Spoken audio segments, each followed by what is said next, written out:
Hi, this is Hank. I've got another dry pour concrete project replacing this front sidewalk. It had gravel with the pavers and these little posts along the side. Looked great back in the 70s probably, but wanted to upgrade a little bit.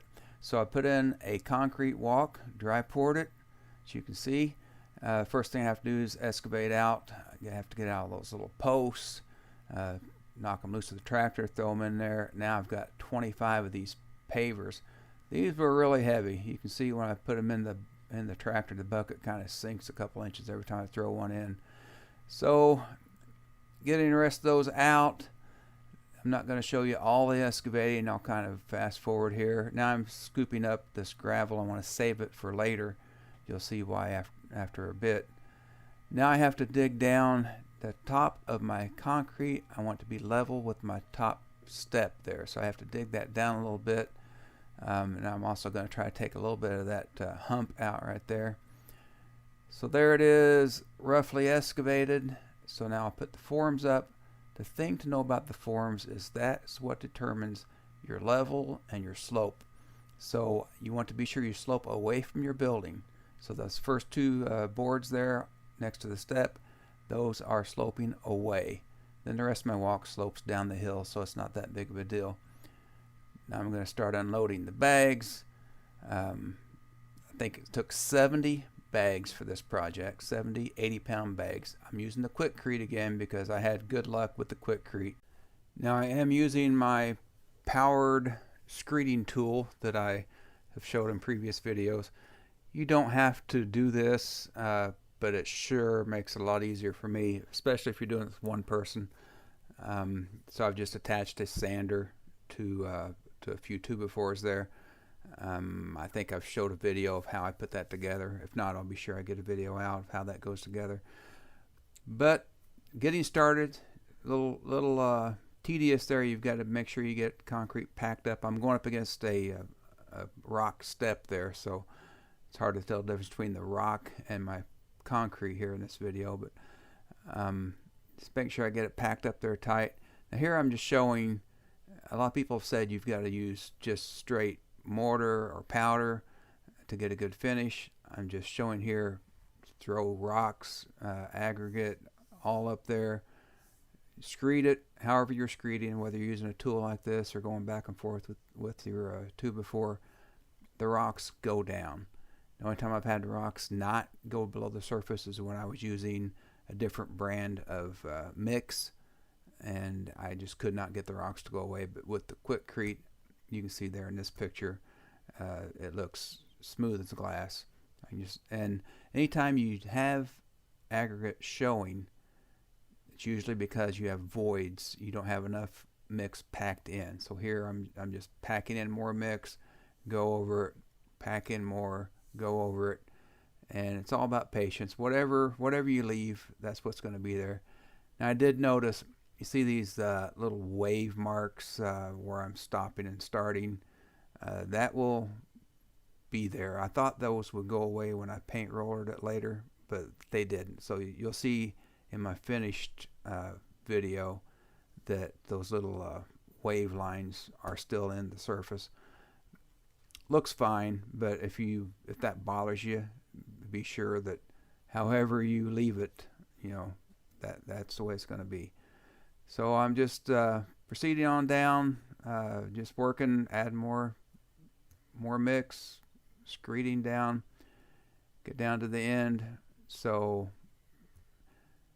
just let you watch here as I just keep packing in more material, screeding it down.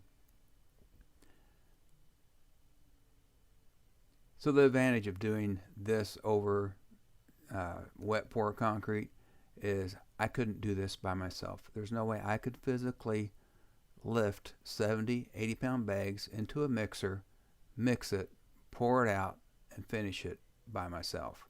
Physically impossible. Now if you're young or you have a couple people helping you, that's a different story. But what this dry pour does is it gives people who don't have other options the ability to get the concrete they need at a really good price, and it's fine. This sidewalk will last for years, and it looks as good as a wet pour sidewalk. And the only reason I'm sweating is because it's 85 degrees outside, really not straining that much at all. So here I put the edge on it with the edger. Now I'm pointing out in this little segment right here why people paint roll the edges, because this right here, that's as good as I can make it look with the edger that I have. If I could make a good edge all the way around, then I would leave the edge marks on there. But since the edge mark does not look consistent, then I just roll it, blend it in with the paint roller, and that's why people do that. So now I'm just going to go ahead and blend the entire walk in with the paint roller, give it a more consistent look. You can still see those little wave marks there. Those are going to be there. It's very important you have a mist setting on your garden hose. When you first get it wet, you have to mist. You can't be spraying anything that's going to kick around or disturb the surface. You don't want. You just got to have that mist. So the idea here is you mist it, wait an hour, mist it again, wait an hour, then you can freely water.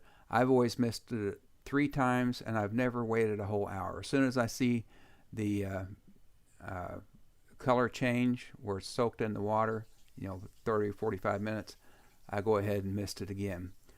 Now, one thing that I did see that I hadn't seen before on this one, I've got a couple of blisters. People have asked about the blisters, and I've never had it before. But right there is a blister, and there's another one up there further. What I did different that caused the bubbling or the blister is when I misted my second time, then I got busy doing something else, and I went longer than an hour, probably an hour and a half, and then I came back and I felt it felt pretty firm, so I went ahead and watered, but then I saw the blisters coming up, and what was happening, since I misted lightly 2 times, I had a very thin crust, and then when I watered, water got under that crust and kind of floated it up and broke loose in the bubbles. So what I've done in the past worked better. I give it 3 mistings, stay close together, 45 minutes. Don't let it get completely set up. Get your top crust to be, as thick as possible. That will eliminate the bubbles, I believe. At least that's what I think happened. So now I'm going to take it off the forms. Here I'm just giving a little demo. When you shovel, you don't have to break your back. See, I'm using my leg and my knee and kind of pushing that shovel around. I'm just kind of raking.